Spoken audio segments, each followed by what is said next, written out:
Msimu, habari za Mbeya wakati huu, hali iko vipi?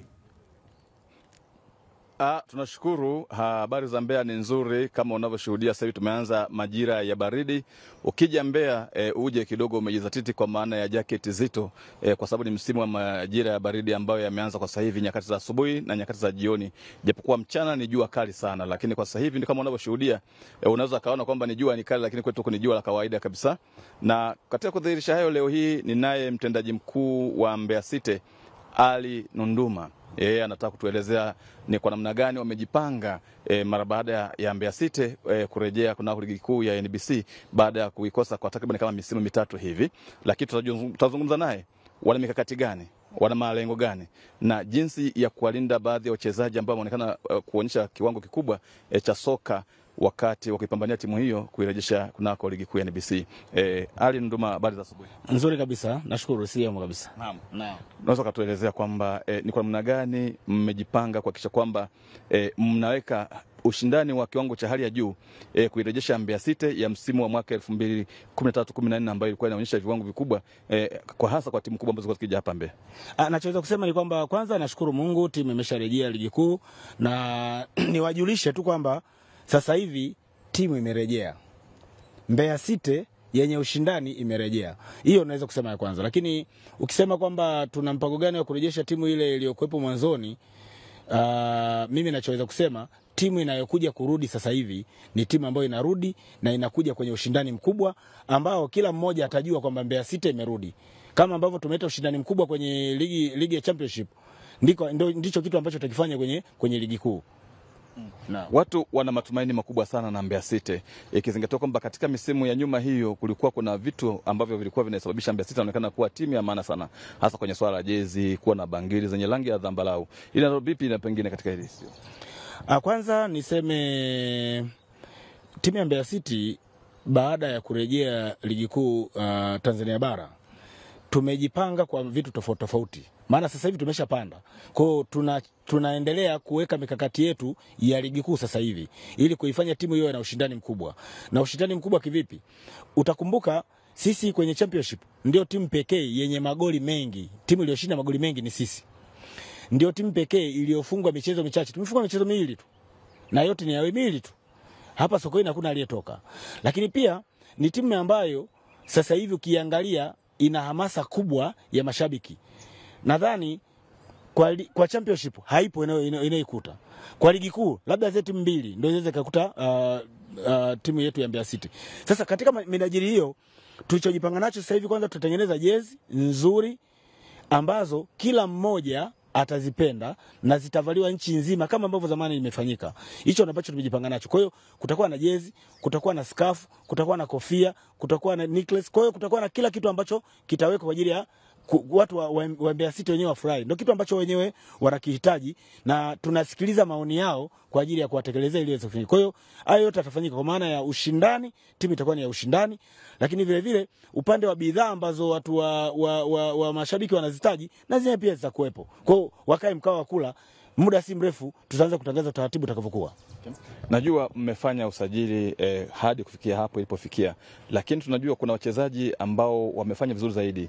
Sasa kila kitu kinapofanyika vizuri lazima kuna jinsi ya kukilinda, kwa maana ya wachezaji ambao wanaonyesha kuwa na mabao mengi, hasa Eliudi ambao kila anaonekana kuwa na mabao 11, lakini pia huyu Kevin Mwana anaonekana kuwa na mabao 10. Willy Tobias Mwana mmeweka utaratibu gani wa kulinda wachezaji hawa tena kwa wivu mkubwa ili kuhakikisha kwamba wanasalia Mbeya City? Kwanza mimi niseme timu yoyote kusajili ni utaratibu wa kawaida. Tukiwa championship hata dirisha dogo tumesajili. Lakini tunapokuja kwenye ligi kuu sasa ni lazima pia tuongeze watu. Lakini tunachokifanya hatumuachi mtu kwa sababu amecheza huku chini. Tutamuacha kama kiwango chake akiwezi kuendana kwenye ushindani ule. Maana hata kama tungekuwa championship tusije tukemwacha pia, sio? Lakini tutaongeza mtu. Hatutaongeza mtu kwa sababu anatoka sehemu fulani au ni ndugu wa fulani au ni nini. Tutaongeza mtu kwa sababu ya uwezo wa kuongeza ushindani. Ndio maana nikasema tunatengeneza timu ambayo itakuwa na ushindani mkubwa. Kwa hiyo tutaimarisha benchi la ufundi kwa kuongeza watu wengine. Ukumbuke lazima tuimarishe pia mpaka benchi la ufundi upande wa timu ya under 20. Kwa hiyo tutaimarisha benchi letu la ufundi, tutaimarisha pia timu yetu ili tuwe na timu yenye ushindani. Kwa hiyo hicho ndio kitu ambacho tunakifanya. Kwa hiyo hao wachezaji wote wazuri kwetu ambao tutaafikiana nao wataendelea kubaki Mbeya City FC kwa ajili ya kutoa huduma Mbeya City FC. Na kama ndivyo basi tunajua pengine mnayo mikakati mingine ya kuhakikisha sasa kwamba mnarejesha ile imani ya mashabiki ambayo mlikuwa nayo. Hii nayo ilikuwa mikakati yao sasa. Kwanza nashukuru sana kwa kutambua juu ya umuhimu wa mashabiki wa Mbeya City.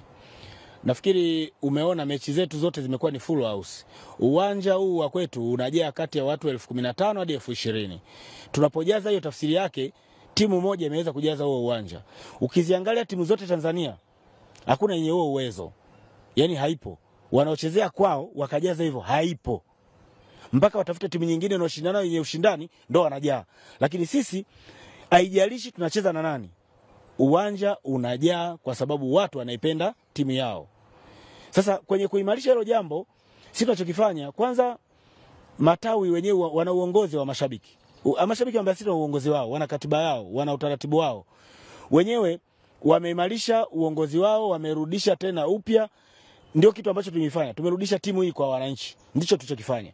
Na sasa hivi wenyewe wanatambua nini kifanyike. Kwa hiyo yako mambo ambayo hata modality ya kuwafanya hamasa, huwezi kukuta mimi nimefanya hamasa kwamba mashabiki njoni uwanjani, wenyewe wanajua wahamasishane vipi, waitane vipi, wanaitana vipi, wenyewe wanajua. Kwa hiyo ni kitu ambacho tunaimarisha. Sisi tunachokifanya sasa hivi ni kuhakikisha kwamba tunaweka umoja mkubwa kati yetu sisi viongozi, wachezaji, benchi la ufundi na wao mashabiki pamoja na viongozi. Maana viongozi wengi wamekuwa kikaa vizuri sana na mashabiki. Kwa hiyo na sisi tunatumia nafasi hiyo hiyo kuwaunganisha watu hawa waendelee kuwa wamoja. Utaona Mheshimiwa mbunge wa jimbo la Mbeya mjini, Mheshimiwa Tulia, amekuwa akisafirisha mashabiki hawa, amekuwa akihudumia chakula kwenye maeneo mengine, wakikaa kwamba tuna mechi 2 labda sehemu moja. Kwa hivyo tukiwa Arusha, tukiwa na mechi 2. Akasema wasirudi, wabaki hapo hapo kwa ajili ya kuhakikisha kwamba wanabaki na kusherehekea mechi nyingine kwa ajili ya kushangilia. Na walifanya hivyo. Lakini vile vile amekuwa akilipia viingilio. Kuna utaratibu kwamba wale wa mashabiki 1,000 wa mwanzo wanalipiwa. Mheshimiwa tu amekuwa akilipia hiyo, lakini Mheshimiwa Meya amekuwa akilipia hiyo, sio? Lakini bodi ya Mbeya City FC imekuwa ikisafirisha mashabiki pia kupeleka kwenye maeneo mbalimbali. Ndio maana utaona kwenye mechi zetu sisi zote tunasema kwenye kila mji wao kuna kijiji chetu. Tafsiri yake ni kwamba kila tunapokwenda tunaenda si wenyewe na wenzetu tunakuta kule kwa ajili ya kusherehekea pamoja. Kwa hiyo hili jambo sisi kwa tunaita kila mechi kwetu ni ya ushindi. Na huku mbele tunaenda tunasema kwa heshima tumepanda, kwa heshima tumepanda. Lakini pia tutaenda mbele tutaona tutakuwa na slogan tofauti. Mwaka jana nilikaa na nyinyi waandishi wa habari hapa Mbeya, tukakaa tukazungumza, nikawaambia msimu huu ndio msimu ambao wa mwisho kucheza championship na timu inapanda. Mkawaambia haiwezekani. Kwa nini? Nikawaambia msingi mkubwa ni kuwa na benchi nzuri, wachezaji wazuri, mshikamano mzuri na ushirikiano mzuri na mashabiki. Na jambo hili tulivyolifanya limeleta matunda makubwa sana, kwa maana ya utaona mashabiki wakiwa uwanjani, yani wenyewe wanafurahia kile ambacho wanakiona. Ni kwa sababu hata kinachotokea ni kile ambacho na wao wanatamani kitokee na wameshirikiana nacho kukipanga. Sasa haya ni mambo ambayo nataka niyaseme pia kwamba tunaenda ligi kuu sasa hivi kuleta changamoto mpya. Hii timu inaenda kuleta changamoto mpya, na niseme tu hapa Sokoine watakaokuja wajipange vizuri. Wajipange vizuri. Watakaokuja Sokoine wajipange vizuri. Naam, watakaokuja Sokoine wajipange vizuri, lakini tumeona kuna mabadiliko kadhaa ya hasa upande wa jezi. Ile zambarau ya kwanza kabisa sio ambayo inatumika sasa hivi. Je, mnapanga kuirejesha hiyo ama pengine mtafanya mabadiliko kidogo kwenye swala la ujezi? Kama nilivyosema, tutakuwa na muda mzuri wa kuchuja rangi. Unajua tukiwa championship hatakuwa na mdhamini. Kwa hiyo alitokea mtu alijitolea kutusaidia kutengeneza kwa haraka, tukafanikiwa. So hatakuwa na muda wa kuja na sample tukaiangalia tukafanya nini. Kwa muda ulikuwa ni mfupi sana ambao alikubali kujitolea. Kwa hiyo mimi ninachotaka kusema ni kwamba tunarudisha papo ile inayojulikana, na tutakuwa na muda mzuri wa kuchuja rangi iweje, mikato iweje. Kwa hiyo hata design iweje, ni design ambazo kila mmoja atafurahiwa nayo. Kwa hiyo mimi kwanza niseme namshukuru sana Lich, kwa sababu tulikuwa tuko mwishoni, lakini aliamua kujitolea kama mwana Mbeya, akasema bwana, ngoja nichukue hii dhamana kwanza, tuanze naye mengine yaendelee. Ni jambo kubwa sana kwetu amelifanya, lakini tunamshukuru yeye na tunamkaribisha tena kwamba hata kama ana jambo lingine la kufanya, maana hata mwaka jana msimu ambao tukupanda alishiriki na sisi, alifanya vitu vingi, alikuwa analeta maji, analeta baadhi ya huduma pale kambini, lakini alifanya hivyo kwa mapenzi. Kwa hata yeye alivyokuja kufanya siku tukasema tunamshukuru sana, kitu kikubwa ambacho amekifanya. Na mimi niseme kwa upande wa Mbeya City FC sasa hivi wadau wengi wamejitokeza kwa ajili ya kutoa huduma mbalimbali, na sisi tumewakaribisha wote. Tutafanya nao mazungumzo, kila mmoja kwa upande wake, tuone namna gani anaweza kushirikiana na Mbeya City. Kwa hiyo kuhusu rangi ya jezi, tutarudisha papo ile inayoitwa, si unajua inaitwa Papo Nation. Sasa ikiwa rangi nyingine inakuwa sio Papo Nation tena. Kwa hiyo tutarudisha ile rangi ambayo inajulikana na inayotakiwa kudhibitiwa vizuri. Sio katika kumalizia mazungumzo, pengine kidogo naona kuna mashabiki pia wamekuja hapa. Hebu tuambie kidogo, tupe neno la mwisho ambalo linahusiana na mashabiki hawa sasa, jinsi mlivyofanya jitihada hizi za kurejesha ligi kuu, na wao mkizungumza nao pengine wanapa maneno gani hasa ambayo mtakiwa waboreshe kwenye kikosi cha Mbeya City? Kwanza mimi niwashukuru mashabiki. Unajua walivyoona tu kwamba tutafanya interview, wakasema CEO hawezi kwenda peke yake. Hao mimi yani hawa ndo wanalinda, ukinichokoza hapa bwana, walinzi wangu mimi ni wale. Yani wale usiniguse. Lakini wao wanachohitaji sasa hivi ni kitu kimoja tu. Wanasema nifanye ninavyofanya, nihakikishe timu inakuwa ya ushindani. Ndicho ambacho wao wanakitaka. Yani unajua hawataki kumuona mtu, hawampendi mtu kwa uzuri wake, kwa maneno yake. Wanachohitaji ni vitendo. Kwamba bwana, timu ni hii. Wakiingia uwanjani wapate furaha. Ndio kitu pekee watu wa Mbeya City wanataka. Kwa hiyo mimi ninachoweza kusema kwao, watu wa Mbeya City FC si mashabiki peke yake na viongozi.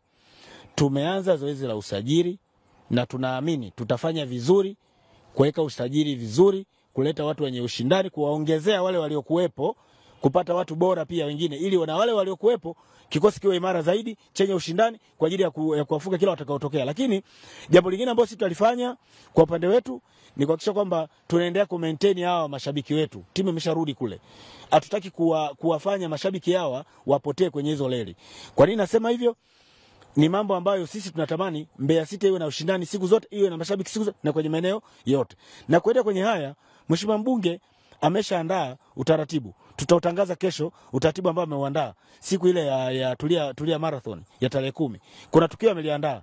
Tutaliwekea utaratibu sahihi, tutatangaza vizuri na nitakwambia ili uweze kuingia pia kujulisha vyombo vingine kwa ajili ya kueleza.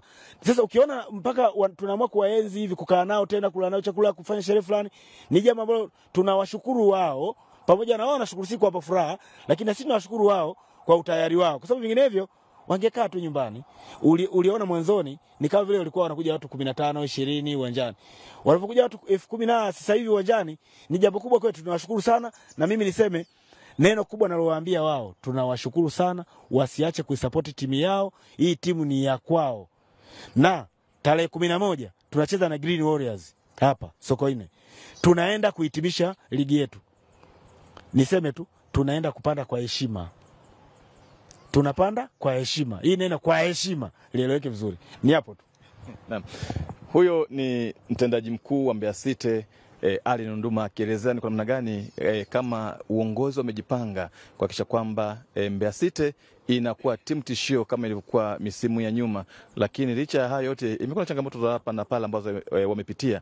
Hata hivyo sasa ni wakati mwafaka wa kuzirekebisha. Lakini kiachana sio, pia ninaye shabiki hapa wa Mbeya City, yeye ni kiongozi wa mashabiki wa Mbeya City. Anaweza kutuambia kama mashabiki wao pengine kwa namna gani wanaizungumzia timu yao kurejea ligi kuu ya NBC. Kwanza habari. Salama kabisa. Nashukuru sana kwa kutualika tena kwa namna moja nyingine tuzungumze mawili matatu kuhusiana na Mbeya City. Kwa majina naitwa Timothy Mwalongo, jina la kimchezo mkandarasi, ni katibu mmoja wa mashabiki wa Mbeya City FC. Sisi kama mashabiki wa Mbeya City FC kwa niaba yao wote kiujumla niseme kwamba tunatoa shukrani za dhati kabisa kwa Mwenyezi Mungu ambaye kwa namna moja lilikuwa ni ali kubwa sana na Mbeya wote kuhakikisha kwamba timu inarejea ligi kuu. Na pili nitoe shukrani sana kwa Mheshimiwa Mbunge Daktari Tulia Ackson na Spika wa Jamhuri ya Muungano wa Tanzania kwa jitihada ambazo amezifanya kwa kuhakikisha kwamba anatusupport sisi mashabiki. Licha yeye kuna mkuu wa mkoa, mstahiki meya, mkurugenzi wa jiji la Mbeya na mkuu wa wilaya na wadau wengine wote wametusupport sisi kama mashabiki kuhakikisha kwamba tunasafiri, kuhakikisha kwamba timu inapata pointi 3 muhimu michezo yote iliyokuwa inachezwa ugenini, na hilo limeweza kufanyika na ndilo limeleta chachu kubwa ya kuhakikisha kwamba sisi Mbeya City tunarejea ligi kuu. Hivyo basi natoa shukrani za dhati kabisa kwa wote waliofanya jukumu hilo. Mkandarasi, kwa muda mrefu sana kuna wakati mashabiki mlikata tamaa ya kuishabikia timu yenu, lakini tumeona sasa tena mmerejea tena kwa kasi nyingine. Nini hasa kilichangia nyinyi kukata tamaa hiyo? Iko hivi, katika ushabiki kuna ushabiki ule wa kutoka damuni au tuseme moyoni, na kuna ule ushabiki wa kufuata tu mkumbo. Wale mashabiki walikuwa kindaki hususan wale ambao toka msimu ile Mbeya City ndio inatambulika na nini, wale kwa kweli timu yao hakuiacha. Lakini kuna wale mashabiki ambao tunasema wanafuata hizi rangi mbili, nyekundu na kijani, wale kidogo waliregea. Baada ya kuona Mbeya City imeshashuka championship, wao wakarejea kwenye timu zao. Tunasema timu za kurithi. Sisi tunasema timu za kurithi. Hasa sisi ambao tunajitambua kwamba hatutaki timu za kurithi, tulibakia na Mbeya City. Na ninawapongeza sana mashabiki wa namna hiyo. Kwa kweli wamekuwa bega kwa bega kuhakikisha kwamba na support timu kwa namna yote ile. Iwe kwa kujitolea kusafiri, iwe kwa kujitolea huduma yote kwa wachezaji, kwa kupeleka maji, kupeleka na vitu vingine kadhalika, wamefanya hivyo. Basi niseme ninawapa pongezi sana za dhati, na hawa ambao wamerejea, maana mpira kila siku unahitaji uvune mashabiki wapya. Huwezi kusema kwa sababu kipindi kila ameiacha timu sasa hivi tusiwe na, hapana. Sisi mashabiki wote tunawakaribisha, tuzidi kuipambania timu yetu, tuzidi kuifanya Mbeya City irejee, imerejea tayari ligi kuu, izidi kurejea ile sifa ambayo ilikuwa ya Mbeya City wote tunaitambua. Hivyo basi kama mashabiki sisi tuko tayari kwa mapambano. Tunasema kwamba kila kwenye mji wao kuna kijiji chetu. Tunahakikisha kwamba kila sehemu tutafika, na tutafika kwa jitihada za kuhakikisha kwamba timu yetu inaweza kupata matokeo mazuri, timu yetu inakuwa na ushindani mkubwa, timu yetu izidi kuvuna mashabiki. Nimepokea simu kwa sasa hivi kutoka hata mpaka Rwanda, wanatupongeza. Tunataka wanataka kufungua tawi lao Rwanda huko. Kuna maeneo mengine Mwanza huko, Buhongwa pale tulifika hapa kutoka Geita. Wanasema watafungua tawi pale. Hakuna matawi mengi sana ambayo yanataka kufunguliwa kwa ajili ya kuhakikisha kwamba wanaipa support kubwa Mbeya City. Na niseme kitu kimoja. Ile Mbeya City ya kipindi kile sio Mbeya City ya sasa. Hii inakuja kivingine kabisa. Kivingine. Wale ambao tulikuwa tunawapa dozi watarajie kwamba dozi itaongezeka zaidi. Kwa kumalizia sasa, nini unachoambia mashabiki wenzao sasa kusupport timu yenu? Ninachoambia kwamba timu ya Mbeya City ni timu kubwa sana na imeshakuwa branded. Inafahamika. Tunavyopita sehemu mbalimbali za mikoa ya hapa Tanzania wanatupa support kubwa sana. Niseme kwamba hapa nyumbani mashabiki wote na waalika wasiweze kukosa kwa mechi ambazo tutakuwa tumeanza msimu wa 2025-2026 katika ligi kuu, basi wawe kila mechi wanafika. Na lingine zaidi ni kuhakikisha kwamba tunaisupport timu yetu kwa kuhakikisha kwamba wachezaji tunaweza kuwatembelea hata kule uwanjani wanakufanya mazoezi, tunawapa morali, na vile vile kuendelea kutafuta wadau mbalimbali ambao wataweza kuisaidia timu yetu kuipa support, hususan wadhamini. Timu yetu tumecheza championship tukiwa hatuna udhamini. Hivyo basi tunawakaribisha wadau wote ambao wako tayari kwa ajili ya kuidhamini Mbeya City, tunawakaribisha ili hakika timu ya Mbeya City iwe na ushindani. Itambue kwamba timu ya Mbeya City ndio yenye mashabiki wengi zaidi ukiacha hizi timu mbili, Simba na Yanga. Timu ya Mbeya City ni ya 3 inafuatia, na tunataka kwamba rekodi iendelee kuimarika. Bila shaka umemsikiliza CEO na kisha tukazungumza na katibu wa mashabiki hapa, wakaelezea ni kwa namna gani wamejipanga kuhakikisha Mbeya City inafanya vizuri zaidi kwa msimu unaokuja wa ligi kuu ya NBC. Wameelezea mikakati yao na malengo yao walionayo, lakini kubwa zaidi tusubiri tuone mara baada ya kukamilisha usajili na Mbeya City tutaiona itakuwa ni timu ya aina gani ambayo itakuwa kama walivyosema wenyewe kwamba itakuwa tishio. Basi tusubiri tuone. Kutoka hapa Mbeya, naitwa Kakuru Msimu, kwako Mangasole kwenda na kipindi hapo studio. Kakuru Msimu kutoka Mbeya kwa taarifa hiyo ambayo imeshiba zaidi kutoka kwa CEO Ali Mduma pamoja na katibu wa mashabiki wa Mbeya. Tumeweza kupata mengi zaidi ambayo yamezungumzwa kupitia taarifa hiyo ya Kakuru Msimu. Moja kati ya timu ambayo inajinasibu kwamba ukiachana na Simba, Yanga, basi Mbeya City ndio inafuata hapa nchini kwa na mashabiki wengi.